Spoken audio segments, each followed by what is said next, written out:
Et puis, on s'est dit, bah, finalement, est-ce qu'on obtient exactement la même chose ou pas avec du fructose? Donc, c'est pas exactement les mêmes modèles qu'on a utilisés, parce que là, c'est une suralimentation qui était plutôt longue, de 56 jours, alors que, comme on va le voir, la suralimentation fructose, on l'a fait beaucoup plus courte et on va dire beaucoup plus exacerbée. Donc ça, c'était un projet qui avait été monté à l'Université de Lausanne. Donc, on était en collaboration entre le CRNH et l'UNIL. Donc, ici, un plus petit effectif, donc 10 participants apparentés diabétiques de type 2, c'est-à-dire qu'il y avait un de deux parents qui avait un diabète de type 2, et ils étaient soumis aléatoirement soit à 7 jours de régime contrôle, donc une alimentation équilibrée qui fournissait aux patients,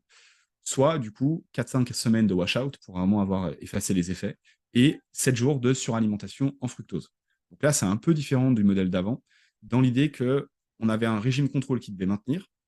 mais en plus, on rajoutait 3,5 grammes de fructose par kilo de masse maigre par jour. Donc là, ça représente quand même des apports en fructose qui